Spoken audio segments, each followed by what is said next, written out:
బాబు పవన్ కళ్యాణ్ గారు ఎప్పుడైనా ఎక్కడైనా జల్సా అయినా. ఎందుకంటే ఒక్కరి మాట ముగ్గురు పిల్లలు అన్నాడు ఎవడో జగన్ గారు. 4వ పిల్లలు నువ్వే అన్నా ముఖ్యమంత్రి. ఆడే ముఖ్యమంత్రి అయ్యాడా లేదా? అది ఆయన దమ్ము. మరి ఒక పక్క చంద్రబాబు గారు ఉన్నారు, ఆయన ఎలా చేస్తారు? ఆయన పర్లేదు బాబు, ఎప్పుడైనా ఒకటే ఆయన. ఏ రోజు ఎవరికి కూడా నేను ఇబ్బంది చేయలేదు. ఈ రోజు కూడా ఎప్పుడు ఎలాగా చూడాలో నా పిల్లలే మీరంతా అని మాట్లాడి మనిషి అబ్బాయి. చంద్రబాబు నాయుడు గారు 3 సార్లు ఎక్కాడంటే లెక్కేసుకో, ఆయన తప్పుడా? మరి గత ప్రభుత్వాలు చేసి బాగాలేదంట. అసలు జగన్ గారి పేరు చెప్పొద్దు అబ్బాయి. జగన్ గారు దానికో 10,000, దానికో 18,000. ఎవరేమన్నారు అబ్బాయి? రోడ్లు లేకపోతే ఎక్కడికి వెళ్తావు? నీ అమ్మ పూకులేసి వెళ్తావా? రోడ్లు వేయడా? రోడ్లు వేయలా అని కొడుకు పబ్లిక్ గా తిడతారు. 9 పథకాలు ఇచ్చారు అంటున్నారు వాళ్ళు. ఏం 9 పథకాలు? ఎదమ్మలో బ్యాగులు వేస్తారేమో అబ్బాయి. అది ఇంట్లో కూర్చున్న దానికి 18,000 ఇచ్చి నువ్వు దాన్ని బయటికి లాక్కొచ్చావు. నువ్వు నాడు నా కొడుకు. మరి వాలంటీర్లు లేరుగా ఈసారి ఎలాగంటావు? మరి వాలంటీర్లు ఉండొద్దు. ఎవరి దారి తెచ్చుకోలేదా వెళ్ళి కాళ్ళు చేతులు లేవేళ్ళకి. మరి గత ప్రభుత్వాలు పెట్టాయి కదా, మరి వీళ్ళు ఇప్పుడు లేరు కదా, ఎలాగా? మరి ముసలోళ్ళకి మొక్కలకి ఇంటికి వచ్చేస్తున్నారు అబ్బాయి. పర్లేదంటావా? ఇంటికి వచ్చి నాకు ఇస్తలేదా? మరి ఏంటి మరి పోలవరం అమరావతి పరిస్థితి ఏంటి? పోలవరం అమరావతి లైన్ అవుతాయి. ఆయన ఎన్ని 4 నెలలే కదా అయింది. 4 నెలలు 11 రోజులు అయింది సీఎం అయ్యి. మరి ఉన్న 4 సంవత్సరాల గడాలి కదా. అది 6 పథకాలు ఇచ్చారుగా, 6 పథకాలు ఇచ్చారుగా, 6 పథకాలు ఈయన ఇచ్చారు కదా, మరి అవుతాయి అంటావు ఈసారి? ఏమో జరిగితేయో జరగవో నానా, ఆయన చెప్పింది మరి చేస్తాడు. ఓకే, దమ్మున్న మటుకే ఇవ్వలేదు. ఎలా అనిపిస్తుంది?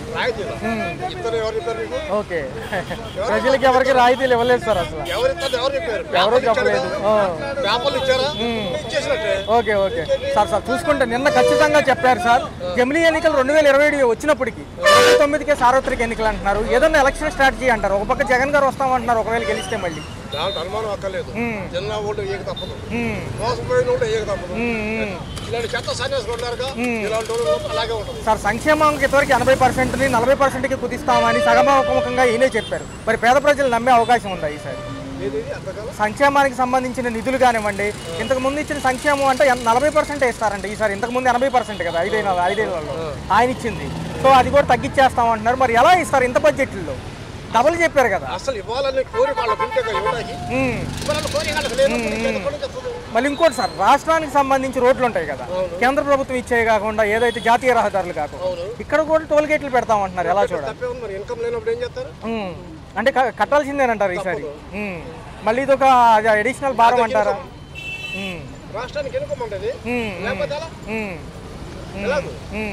మరి ఏంటి సార్ పరిస్థితి? ఇంకో 10 ఏళ్ళు కూడా ఈయనే చంద్రబాబు గారు సీఎం అని పవన్ కళ్యాణ్ గారు అంటున్నారు.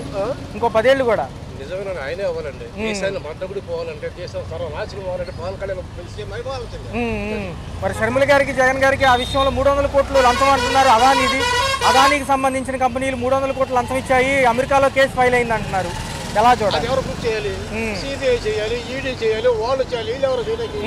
వీళ్ళెవరు మాట్లాడడానికి? మరి కేంద్రంలో ఆయనతో కలిసే ఉన్నాడుగా అదానీ గారు, మోడీ గారితో కలిసే ఉన్నారు కదా. మోడీ గారు చెప్పాలి.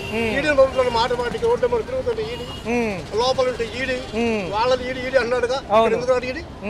ఎందుకు రాడు మోడీ? ఓకే, లేదు. మరి ఎలా ఉంది సార్ గ్రామీణాభివృద్ధికి ఉప ముఖ్యమంత్రి గారు ఏం చేయబోతున్నారు? 16,000 కోట్లు ఇచ్చారు కదా మన బడ్జెట్ లో. ఇచ్చారన్నారు, ఇవ్వలేదు. ఇస్తారు, ఇస్తాలేదు తెలియదు. నమ్మకం ఉందంటే మీకు ఇస్తారని నమ్మకం లేదు. మరి ఇంకెలా ఉంది సార్? మరి చూసుకుంటే ఈ కరెంట్ ఛార్జీలు, నిత్యావసర సరుకుల ధరలు ఏమీ చెప్పలేదు కదా పౌర సరఫరా శాఖ మంత్రి కూడా. ఎలా ఉందనిపించింది? పెంచమని చెప్పారు, మాటకు చెప్పారు. ఓకే, ఇంకా అంతేనంటారు అయితే. Okay sir, okay. మరి ఉద్యోగ కల్పన హైకోర్టు బెంచ్ గురించి కూడా అన్నారు కదా, హైకోర్టు బెంచ్ గురించి, కర్నూలు గురించి కూడా మాట్లాడారు. మరి అదేమన్నా అవుతుందా? నాకు తెలిసి అక్కడ కర్నూలు ఏం పెట్టరు. కర్నూలు బాగా చేయడం కోరిక వీళ్ళకి ఉండాలిగా. అసలు మనకి రాజధాని ఏది? పన్నులేక మరి ఎక్కడ తీసుకుపెట్టారు? హైదరాబాద్ తీసుకుపెట్టారు. హైదరాబాద్ ఏం చేసి డెవలప్ అయ్యారు. వాళ్ళు ప్రత్యేక రాష్ట్రం అవుతారు. ఇప్పుడు మనం వాళ్ళు ప్రత్యేక రాష్ట్రం అంటారు. ఇచ్చేద్దాం. గతంలో నిర్వీర్యం చేసిన శాఖలకు కానీ డబ్బులకు కానీ ఆడిటింగ్ జరిగిద్ది, లెక్కలు బయటకు వస్తాయి అంటున్నాడు ఆయన చంద్రబాబు గారు మొన్న అసెంబ్లీ సమావేశంలో. అంతే కదా లెక్కలు. లెక్కలు చేసే దమ్ము పెట్టుకుని 6 నెలలు ఎందుకు పెడతాడు బడ్జెట్? లెక్కలు చేసే దమ్ము ఉంటే 6 నెలలకు ఎందుకు పెడతాడు బడ్జెట్? అప్పుడు పెట్టాలి బడ్జెట్. అంతేలేండి సార్, వచ్చే ఆర్థిక సంవత్సరం వరకే. ఇంకెన్నాళ్ళు 6 నెలలు ఉచిత బస్ ఏది? 1500 1500 కష్టమేనంటారు అయితే. బస్ ఏది? ఉచిత గ్యాస్ ఎవరికి ఇచ్చాడు? అయినా సిగ్గుమాలను పని కాకపోతే డబ్బులు పెట్టి నువ్వుకొని 300,000 తర్వాత డబ్బులు ఇవ్వడం ఏంటండి? అవును సార్, అవును. ఇదేంటి అసహ్యం? ఉచితం ఇవ్వు. మాట్లాడితే ఢిల్లీ వెళ్తున్నారుగా, మోడీ గారు రమ్మన్నప్పుడు అలా ఎలక్షన్ వచ్చారండి. వెళ్ళాలి. ఈ అంత పెద్ద గ్లాంబ్లీ గ్లాంబ్లీ తప్ప నుంచి ఏమీ లేదు.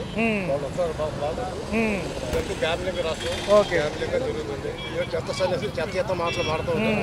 అవి బట్టి రాసుకోకూడదు.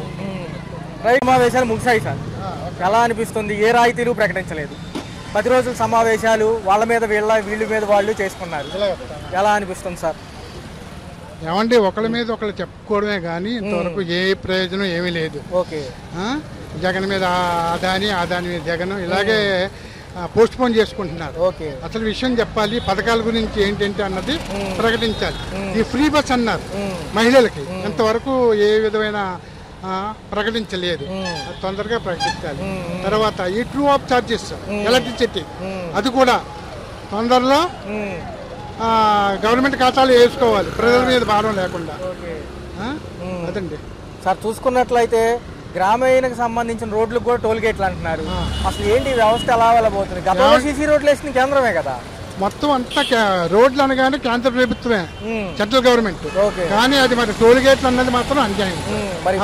ఈయన ముఖ్యమంత్రిగా ఉండాలని ఈయన అంటున్నారు.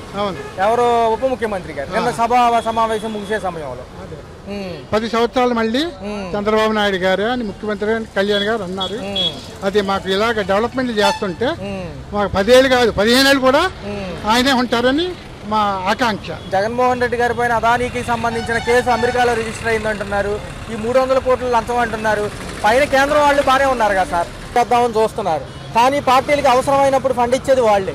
కేంద్రం బాగానే ఉంది కదా సార్. అవునండి, వాళ్ళ సొంత చెల్లెలే షర్మిల గారే మన జగన్మోహన్ రెడ్డి గారి మీద అపనిందలు వేస్తున్నారు. అది నిజమో కాదో అన్నది క్రమేణా తేల్చవలసి ఉంది.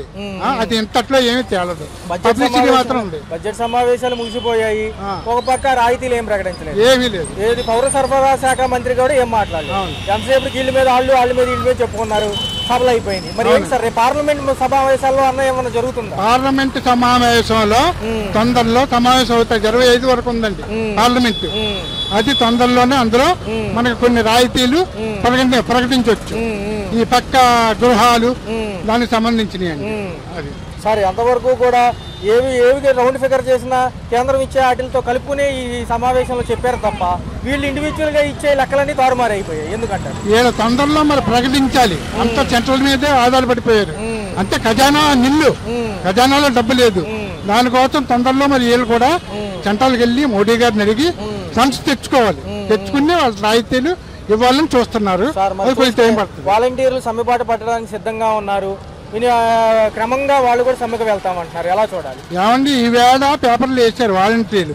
మాకు 10,000 ఇస్తానన్నారు చంద్రబాబు నాయుడు గారు, మమ్మల్ని తీసుకోండి అని. మరి అది ఎంతవరకు అవుతుందో మరి ఆలోచిస్తున్నారు. దాని గురించి కూడా హైకోర్టు బెంచ్ గురించి మాట్లాడుతున్నారు కర్నూలులో. మరి ఏమంటారు దాని గురించి? కర్నూలులో ఎంతకు ముందు ఉన్నదేనండి, ఉన్నదాన్నే ప్రకటిస్తున్నారు. తొందరలో కర్నూలులో ఇస్తారు, ఇచ్చే చేస్తారు. అది అందరికీ మంచిదే.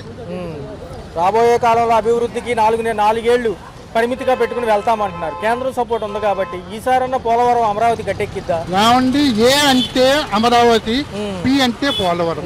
ఈ రెండు చంద్రబాబు నాయుడు గారు, పవన్ కళ్యాణ్ గారు తొందరలో గట్టెక్కిస్తారు. ఎందుకంటారా, సెంట్రల్ ఫండ్స్ ఇస్తా అన్నారు.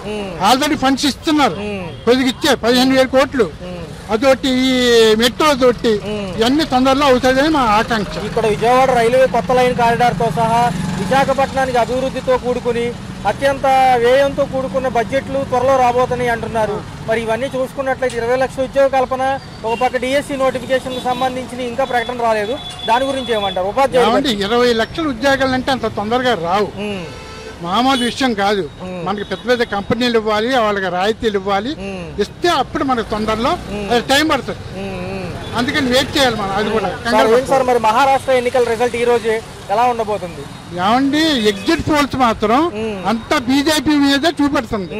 ఆ ఫలితాలు వచ్చే వరకు మనం నమ్మలేం. కేంద్ర ప్రభుత్వం చెప్పిన ఈ జమిలీ ఎన్నిక 2027 ఉన్నప్పటికీ 2029లోనే సార్వత్రిక ఎన్నికలని నిన్న క్లియర్ కట్ గా చెప్పారు. ఏమనిపిస్తుంది? 2029కి జమిలీ గ్యారంటీగా వస్తాయి.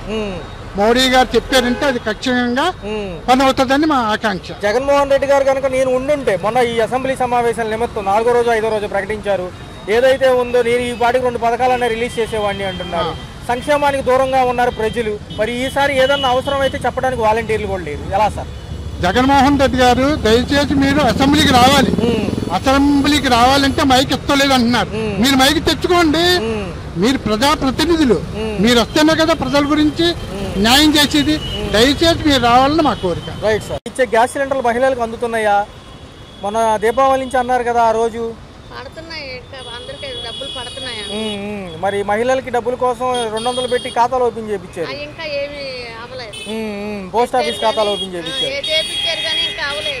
అసెంబ్లీ సమావేశాలు కూడా ముగిసిపోయాయి. రాయితీలు అయితే ఏం ప్రకటించలేదు ఈసారి. మరి ఎలా ఉండబోతుంది? ఖర్చులు నియంత్రణ ఇవన్నీ ఎలా అంటారు? బడ్జెట్లు కూడా ఎక్కువ లేవుగా. పెడితే బాగుంటది. వారంటీలు అయితే వాళ్ళైతే ప్రతిదీ చెప్పేవాళ్ళు చక్కగా ఉండేది. వారంటీలు ఉంటాయి. ఇప్పుడు వారంటీలు లేక ఇబ్బంది అయిపోతుంది. ఏమి తెలియట్లేదు. సచివాలయానికి పోవాల్సి వస్తుంది. సచివాలయానికి ఎలా పోతారు? అంత దూరము. వారంటీలు ఉంటే అన్ని గుమ్మం దగ్గరకు వచ్చి చెప్తా ఉండేవాళ్ళు. వాళ్ళు తీసేయడం జరిగింది. 5,000 ఇచ్చినా చేయడానికి రెడీ అంటున్నారు. రెడీ అంటున్నారు. అమ్మగారు మరి చూసుకుంటే కరెంటు బిల్లులు ఎలా అనిపిస్తున్నాయి? కరెంటు బిల్లులు బాగున్నాయి. బాగా అసలు తగ్గింది ఏమీ లేదు. ఈ సరుకుల ధరలు ఎలా అనిపిస్తున్నాయి? సరుకులు అయితే కెమా రేటుగా ఉన్నాయి బాబు. మరి గతం కంటే ఇప్పుడు బాగుందా, గతమే బాగుందా? అప్పుడంటే అన్ని కూడా చెప్పడానికి ఒకళ్ళు ఉండేవాళ్ళు. సచివాలయానికి మధ్యలో వీళ్ళు వాలంటీర్లు 100 ఇళ్ళని 50 ఇళ్ళని ఇచ్చారు. అప్పుడు ఏదేమైనా కానీ వారంటీలు ఉంటే బాగుంటది. మరి చంద్రబాబు నాయుడు గారు చెప్పినట్టుగా 6 పథకాలు అమలు అవుతాయా, లేదా ఏదో పైన చేసి వెళ్ళిపోతారా? ఏమో చేశారు. ఆయన చేసిన పథకాలు మరి ఆయన అంటే అన్ని ఇచ్చేవాడు. పథకాలు బాగా వచ్చాయి. ఎవరు? జగన్మోహన్ రెడ్డి గారు ఉంటే. మరి ఈ పథకాలు ఇంకా ఏమి అమలు అవ్వాల. చెప్పడానికి కూడా ఎవరు లేరు కదా సరిగ్గా. అసలు చెప్పడానికి లేరు. వారంటీలు ఉంటే ముందు మెయిన్ బాగుంటది. ఇంతకు ముందు ఏదైనా కాగితం కావాలంటే వాళ్ళే ఏదో చేసి పెట్టేవాళ్ళు. ఇప్పుడు ఎక్కడికో తాలూకాకి వెళ్ళవలసి వస్తుంది, లేదా సచివాలయానికి వెళ్ళవలసి వస్తుంది. ఇప్పుడైతే ఏమి లేదు. మరి అలాగా ఇంకో 10 ఏళ్ళు ఈయన సీఎం గా ఉండబోతున్నారని వాళ్ళు అడుగుతున్నారు కదా అసెంబ్లీలో. పవన్ కళ్యాణ్ గారు కూడా ఉన్నారు కదా ఈసారి. పవన్ కళ్యాణ్ అసలు పవన్ కళ్యాణ్ ఉంటున్నాయి. ఒక్క నిమిషం పక్కన రండి. పవన్ కళ్యాణ్ గారు ఉంటున్నాయి కానీ ఆయనకేం గ్రామీణ అభివృద్ధి శాఖ ఇచ్చారు.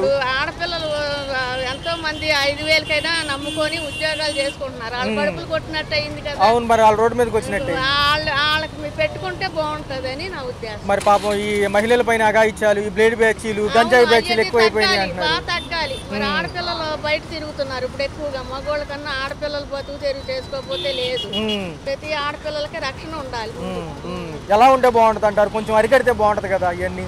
వాళ్ళు మరి ప్రభుత్వం చూడాలి. మరి ఆడపిల్లల విషయంలో అన్ని అరికట్టాలి. ఆడపిల్లలు మరి బయట తిరుగుతున్నారంటే బందోబస్తు పోలీసులు కూడా కొంచెం ఉండాలి. వాళ్ళు కూడా అన్ని గమనిస్తూ ఉండాలి. వాళ్ళ దగ్గర కంప్లైంట్ వెళ్తేనే కానీ లేదు. గతంలో మందు రేట్లు ఎక్కువ అన్నారు, తగ్గించామన్నారు. మరి తాగడం ఆపలేదుగా వీళ్ళు. అది ఏమో లేదు, అది మరి తెలియదు. అంటే రోజు 1000 రూపాయలు సంపాదించుకున్నాం అనుకో, 200 300 దీనికే పోతుందిగా. అవి కూడా అరికడితే బాగుండేది కదా. చూడాలంటారు ఏదైనా మరి వాళ్ళ ఇష్టం. ప్రభుత్వం ఆలోచించాలి. మరి మనకి ఈసారి అమరావతి పోలవరం ఎలా ఉండబోతుంది అంటారు? ఇక ఈసారి అవుతుందా? మనం వింటా ఉంటాం కదా ఇప్పటికప్పుడు. అమరావతి కూడా మరి అంత డెవలప్ చేస్తాను అంటున్నారుగా. మరి చెయ్యాలి అన్ని. నమ్మొచ్చు అంటారు ఈసారి ఈ ప్రభుత్వాన్ని? అందరూ ముగ్గురు కలిసి ఉన్నారు కానీ తెలియదుగా. మళ్ళీ నమ్మారు. మళ్ళీ బాగుంటే బాగుంటదని మళ్ళీ ఇంకొక 5 ఏళ్ళు మళ్ళీ ఎక్కడానికి అవకాశం ఉంటది. లేకపోతే 5 ఏళ్ళతో అయిపోతుంది. అది ఓకే.